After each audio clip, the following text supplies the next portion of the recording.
Okay, this is going to be a little bit different. The last several videos I've put up were discussing things like mental health, personality disorders, things like that. This isn't going to be far off of that. It's all on the same kind of wavelength, just different. I'm going to start focusing on autoimmune conditions and neurological disorders. So I'm going to kind of like swap and change as we go. So I am going to start with an autoimmune condition. Now, these are quite sensitive. They're all controversial. I'm not sure if they are very sensitive topics, but they are very controversial type topics. They are very medical topics. I had to do, as I say, I've done the research. It's very weird looking into these conditions. I must admit, these ones were weird to look into. Fascinating, but very strange. I think purely because when you think of medical conditions, you don't automatically think autoimmune.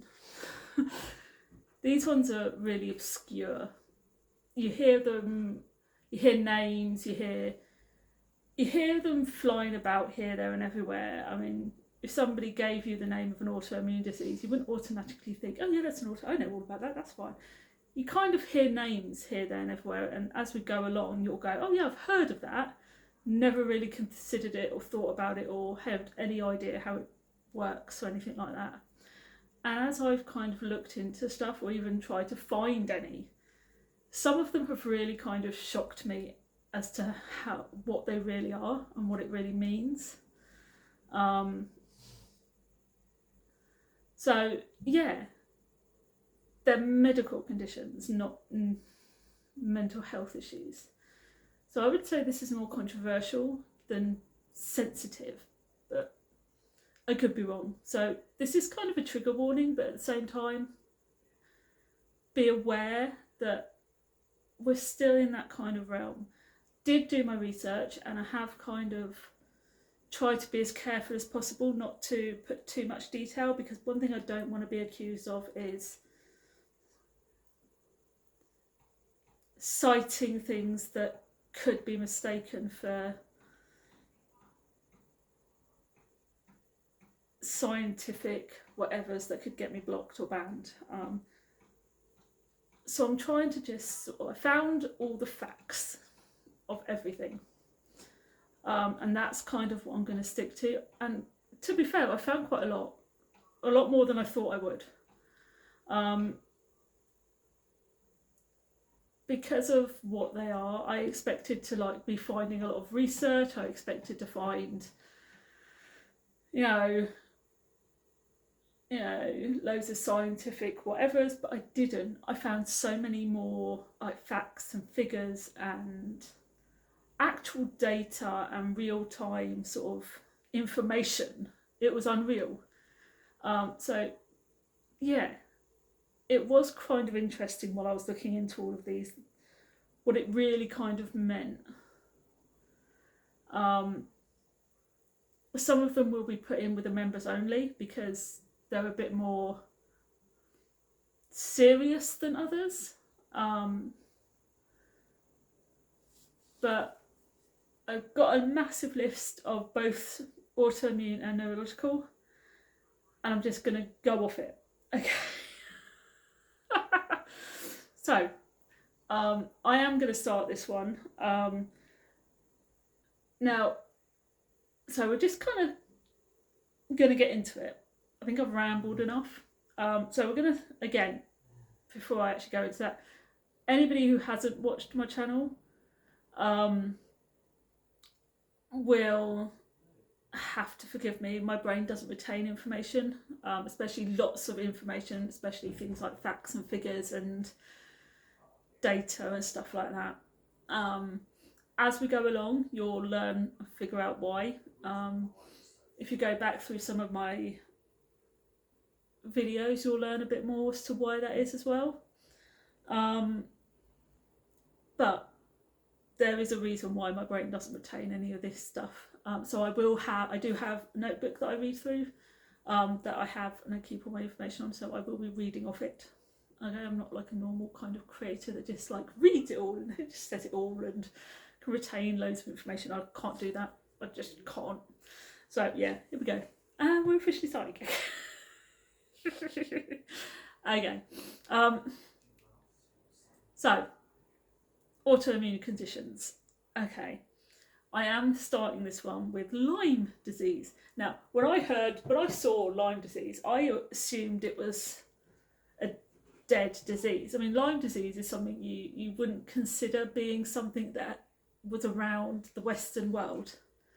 In fact, you wouldn't even consider it being a massive issue. Or, I mean, I never really understood what it was. I mean, you hear the word Lyme disease and nothing, unless you like know somebody's had it or have done research or a doctor or a nurse or in the medical profession, you would never consider something as weird as Lyme disease as being real, ever. I've heard of it. My grandfather, both my grandparents on both sides of the family were medical. On my mum's side, my grandfather was a nurse. He was a nurse down the pits, and then a nurse in both the army and the air force. On my dad's side, my grandmother was a nurse and my grandfather was a paramedic up in Newcastle, at the infirmary up there. So I mean, there was a lot of medical journals around. It is kind of interesting. You listen to the stories that they told and the things that they said. Now, I don't remember a lot of it, but there are things that kind of, words that stick kind of subconsciously, you know, and you don't ever really consider ever hearing them or seeing them again. So when I saw that as being an autoimmune condition, you just sit there and go, really? What? So yeah, Lyme disease is a bacterial infection, which is bizarre in itself. Okay, and it spreads through infected mice or deer ticks.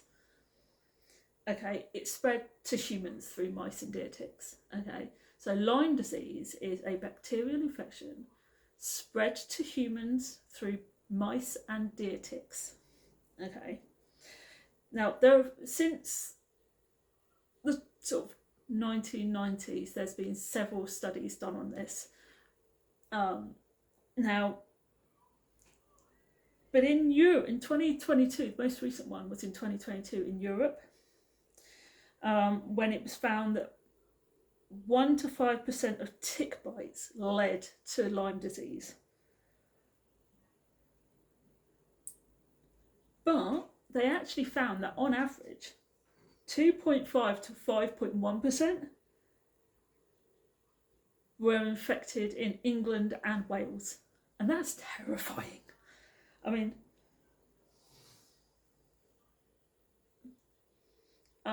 since the one thing they do know is that there's been a massive fluctuation in ticks and tick bites, especially in England and Wales. They do know that this is a prime kind of area. England and Wales is, and Native America, the Southern Americas, Northern America, where the really heavily wooded areas of America are also very, very prevalent for Lyme disease. So in 2005, they also did another study. I haven't got the results for that one, but in 2021, there were 1,156 confirmed cases of Lyme disease. It did not tell me where. Okay, now I did kind of go on a bit of a hunt. I mean, there are whole sites, like several massive sites dedicated to Lyme disease and the prevention of it and what it is and how it works. And the weird thing is, most of them say exactly the same thing, just in weird different ways, all in different ways. You know, so although they all have the same information, you're sitting there ploughing through the same information on like several different sites, and they're all dedicated to Lyme disease. Now, there are ways in which you can actually reduce the possibilities of getting Lyme disease, and they are by tucking your trousers into your socks and covering your skin, like while you're out walking. You know, when you're like hiking or walking, or long hikes, walks. You know, not just like I think the word is rambling. When you're out rambling, you know, you're not just like out for a morning stroll. You know, things like wearing light colours so that you can actually see the ticks a lot easier. You know, spraying insect repellent on your clothes, even on your skin. Now, they actually do recommend you use a specific insect repellent. It's called DEET. DEET. Now, a lot of my information is like all over the place, but I try to kind of put it all into an order.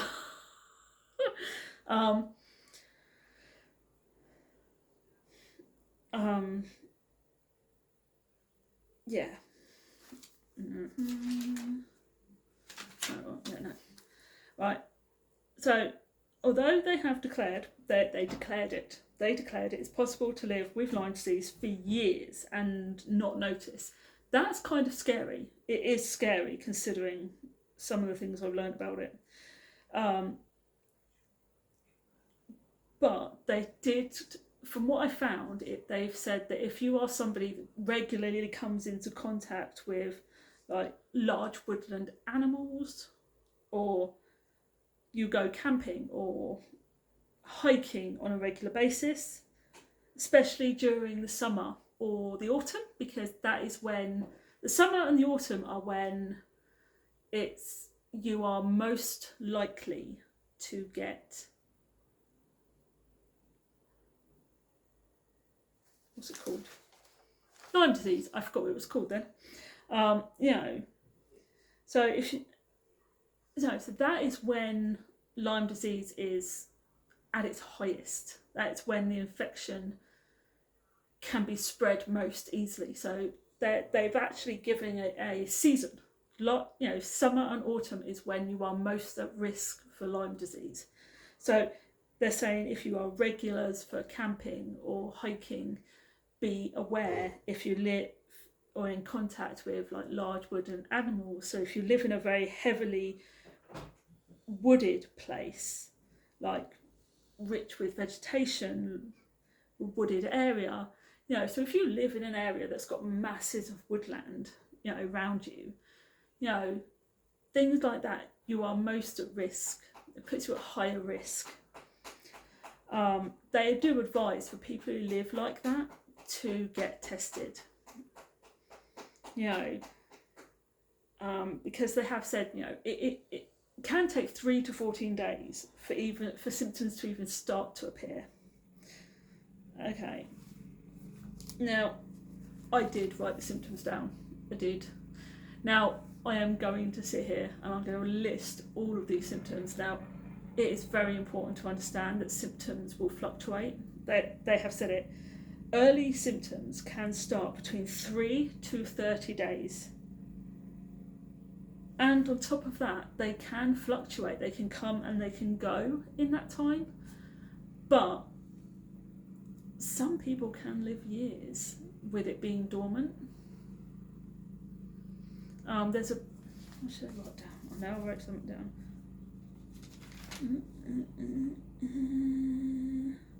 Yeah, I saw it.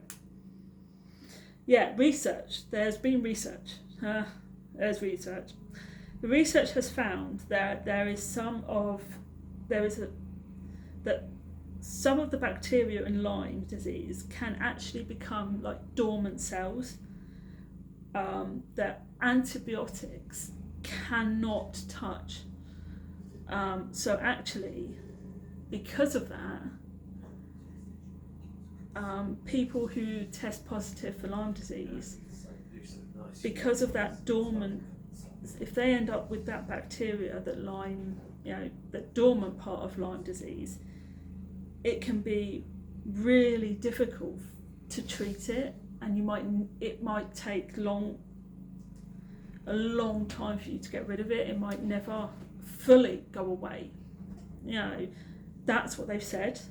It's a fact. If the antibiotics can't get rid of it, can't touch it, it can make it really, really difficult to treat it in some people. That can cause massive issues. So, symptoms. We have a lot of them. Are we ready for this? Okay. Because I wasn't. Now, when I saw this list of symptoms, I must admit, I was quite impressed that people could go around and not know. People wouldn't really notice so much. Okay. I mean, I can understand some of it, but not all of it. Okay. So the early symptoms will include, because the one thing that does happen with Lyme disease is a red rash. It looks kind of like a bullseye, and it gets bigger. I can't pronounce it, so it's called erythema migrans. It's called EM is what they call it. It's like its initials, EM, and it can be quite warm to touch. It's not usually itchy. It's not usually painful. It can get bigger within a few days, and then it could start to fade in places, and it could look like a bit of a bullseye, like a bullseye target, like a target. That is one of your biggest clues. I mean, that rash is your biggest symptom. You start to see that kind of bullseye rash appearing on you. That is one of your biggest symptoms. It's one of the first symptoms to appear, and pretty much everybody who's ever been diagnosed, not all of them, I must admit, they have said that not everybody who gets Lyme disease has that rush, but it's about 99% of people with Lyme disease will have that rash to begin with. So it is pretty common, along with things like fevers, a chill, headaches, muscle and joint aches, swollen lymph nodes, fatigue, like tiredness, constant tiredness. So I mean, they're things you'd get with like flu type symptoms. You can kind of ignore those, because if you start feeling like you've got the flu, people normally ignore it and make it, wait till it goes away, but they don't. So if you actually ignore those symptoms and you don't get them checked out, the infection will spread.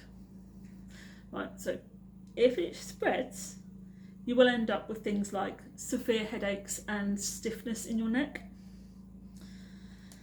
Additional EM rashes on other areas of your body. So the rash will move. You will end up with different, additional ones. It won't just spread. It won't just get bigger. It will actually just create new ones.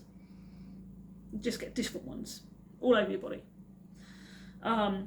You'll get facial palsy, which is a weakness in your facial muscles, which can cause drooping on either one side or both sides of your face. Things like arthritis, and in children, they can still get that, and that can linger right through to adulthood, which is severe joint pain, swelling of the knees, and other large joints will start to swell as well. The pain can come and go in your tendons, muscles, joints and bones. Heart palpitations, irregular heartbeat, dizziness, shortness of breath. This does not sound fun. Inflammation of your brain and spinal cord. I mean, the one thing that this does not sound is it does not sound fun. Nerve pain, shooting pain, numbness, tingling in your hands and feet. You do not want any of this. The thing is, if this doesn't kill you, the weird thing about this is it's not the infection that will kill you. I did have a look at this.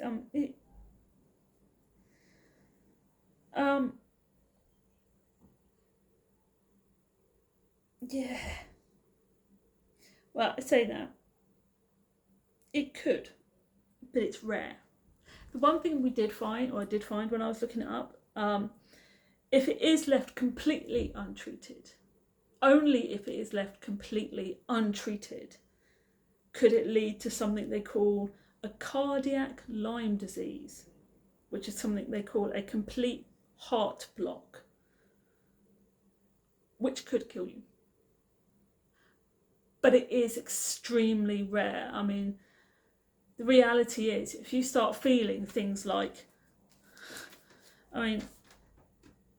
joint pain, dizziness, shortness of breath, nerve pain, numbness, heart palpitations, swelling, you start feeling things like that, you're gonna go to the doctor. If you don't go to the doctor for things like that, there's something a little off here. So, even if you ignore the fevers and the chills and the initial rash, you're not going to ignore things like facial palsy, heart palpitations. You're not going to ignore swelling of your joints, nerve pains. You're not going to ignore heart palpitations. You're not going to ignore all of that. People just don't. That's just not what people do. Which is why Lyme disease actually killing you is extremely rare. So to diagnose you, they actually need to perform a blood test to find the bacteria that causes Lyme disease in the first place. They do generally say that, generally as a rule, they say you'll go to the doctors usually within 24 to 34 hours after finding a tick on your skin, or after seeing an EM rash. So, if, however, you don't do that and you ignore the rash and the fever, and you wait till the serious complications happen, you'll probably end up in hospital and they'll take a blood test. Now, that blood test is called an ELISA. It's called an ELISA, ELISA, ELISA. Right? After that, they might also need to do sometimes they need to do a second test, which is called a Western blot. It's quite a creative name for it, quite realistically, to confirm Lyme disease. It is quite clever, quite language. It's quite funny. Let's do this one as well. Once they confirm it, you will need an entire month of antibiotics. That is it. And if you're having joint pains or things like that, you can get over-the-counter pain meds as well. That's okay. One thing you do need to know is that Lyme disease has the ability to stay in your system. Even after taking your antibiotics, it can stay in the system months, sometimes even years, even after all you've taken after your antibiotics. even if you no longer feel any symptoms, even if you feel absolutely fine and you're healthy and there's nothing wrong with you anymore, if you have a blood test 6-7 months after your antibiotics, it could still test positive for Lyme disease because it stays in your system. To say sometimes it's years still stays in your system, even years after the initial. Purely because your body still continues to make the antibodies to fight, which is strange. We don't know. They don't know why. They just don't. And because of it, you still test positive for it. So yeah, but it is completely curable. But they have found a chronic Lyme post-treatment, which is hard to get rid of. And that's when I found this separate section explaining the research that stated that Lyme disease can have dormant cells which resist antibiotics. So although I couldn't confirm it, it didn't tell me otherwise. I couldn't find anywhere that told me exactly what that was. It did lock onto it. It was like directly with that. It literally, it said that, and then it said about the research. So I'm assuming, I did assume, it did. It mentions the chronic Lyme post-treatment, and then it said about the research. I did try looking on some of the other sites, but it pretty much said the same thing.